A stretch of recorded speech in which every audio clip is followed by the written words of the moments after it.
रूस और यूक्रेन की जंग जिहड़ी कि फरवरी तो स्टार्ट होई पई और हजे तक थमन का नाम ही नहीं लै रही, जिथे वख-वख देशों वालों भी कोशिशां कीतियां गईयां पर यह जंग खत्म होने का नाम नहीं लै रही। यूक्रेन है कि जिहड़ा अपना हौसला छड्ड नहीं रहा और रूस है कि जिहड़ी तशद्दद कर सकदा वो कर रहा, पर हजे तक ये जंग बंद नहीं हो पा रही। कितना ही नुकसान कह लीए कि यूक्रेन नूं तो जिहड़ा नुकसान होया है वो होया ही है, दूसरे पासे रूस नूं भी ये बहुत वड्डा नुकसान ये जंग दे रही है, पर उसके बावजूद जिहड़ा कि रूस है पिछे हटन नूं तैयार ही नहीं है।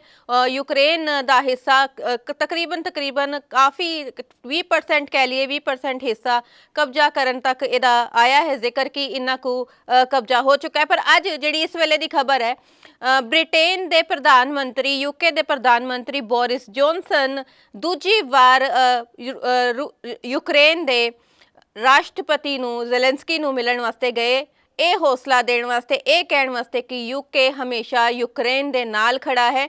जदों भी यूक्रेन नूं मदद की लोड़ होएगी यूके हमेशा नाल है। पर इस बार दा उन्हां दा जिहड़ा वड्डा प्रपोजल वो जिहड़ा नाल लैके गए है, उन्हां दा प्रपोजल है कि हुण ग्रेट ब्रिटेन दे जिहड़े यूक्रेन के सैनिकां नूं सिखलाई देण दी नवीं योजना लैके गए ने कि हर 120 दिनां विच 10,000 सैनिकां नूं सिखलाई दित्ती जाएगी और एक खास सिखलाई इस तरह की होएगी कि जिहड़ी यूक्रेन की सेना के समीकरणों नूं चेंज कर सकती है, बदल सकती है।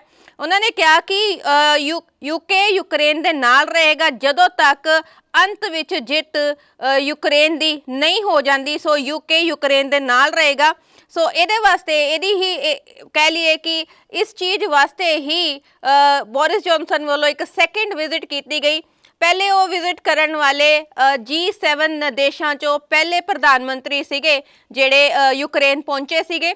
दूजी विजिट है कि जिहड़ी बोरिस जॉनसन वालों की गई, जबकि बोरिस जॉनसन नूं किसी होर मीटिंग च जाना सीगा।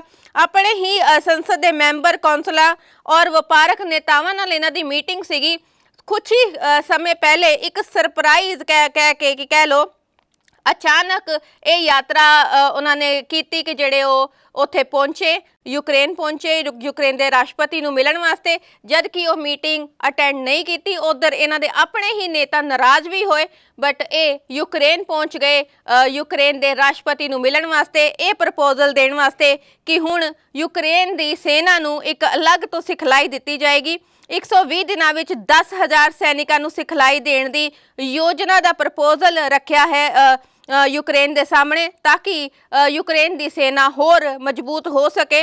उन्होंने रूसी फौजियों का जिहड़ा अत्याचार यूक्रेनियां ते कीता गया उहदे बारे भी काफ़ी गलबात की। अपने भाषण के दौरान उन्होंने इस तरह दी काफ़ी गल्लां कीतियां कि यूक्रेन के फौजियों का जिहड़ा कि मनोबल है, जिहड़ा अंदर वो सोच रहे अपनी भावना है जिहड़ी अपनी धरती के नाल वो बहुत मजबूत है।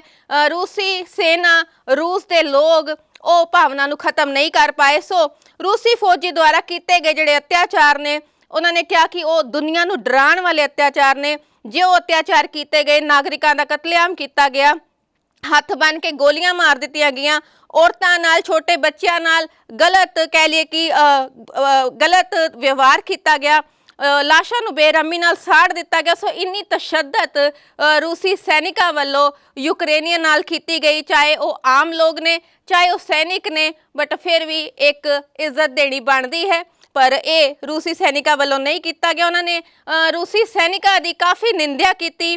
उन्होंने कहा कि रूसी सैनिक जिहड़े कि माँ उन्होंने भरोसे नाल रूसी सैनिकां दी माँ उन्होंने भरोसे ते सेना च भेजदी है अपने घरों, कि एक गौरव महसूस करती है कि वो मावां खुश होणगियां कि उन्हां दे बच्चे किस तरह जंग लड़ रहे हैं, कि ये तरीका है जंग लड़न का। सो इस तरह की गल्लां उन्होंने अपने भाषण च करते हुए यूक्रेन के राष्ट्रपति ज़ेलेंस्की नूं पूरा अपना सपोर्ट दिता और ये गल कही कि वो हमेशा ही यूक्रेन के नाल ने और यूक्रेन जब तक जित हासिल नहीं कर लेंदा ता तक यूके यूक्रेन के नाल ही खड़ा रहेगा।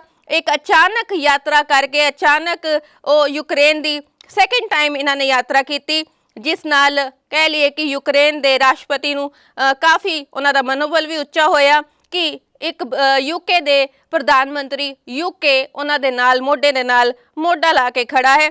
सो एक बड़ा वड्डा प्रपोजल जिहड़ा कि यूके के प्रधानमंत्री बोरिस जॉनसन वालों ਯੂਕਰੇਨ ਦੇ ਸਾਹਮਣੇ ਰੱਖਿਆ ਗਿਆ ਕਿ ਸੈਨਿਕਾਂ ਨੂੰ ਇੱਕ ਅਲੱਗ ਤਰੀਕੇ ਦੀ ਸਿਖਲਾਈ ਦਿੱਤੀ ਜਾਏਗੀ। 120 ਦਿਨਾਂ ਵਿੱਚ 10,000 ਸੈਨਿਕਾਂ ਨੂੰ ਸਿਖਲਾਈ ਦਿੱਤੀ ਜਾਏਗੀ, ਜਿਹਦੇ ਨਾਲ ਯੂਕਰੇਨ ਦੀ ਸੈਨਾ 'ਚ ਇੱਕ ਅਲੱਗ ਮਨੋਬਲ ਆਏਗਾ, ਅਲੱਗ ਤਰੀਕਾ ਆਏਗਾ ਲੜਾਈ ਕਰਨ ਦਾ, ਔਰ ਉਹਨਾਂ ਨੂੰ ਹੋਰ ਮਜ਼ਬੂਤੀ ਪ੍ਰਦਾਨ ਕਰੇਗਾ। ਧੰਨਵਾਦ ਜੀ।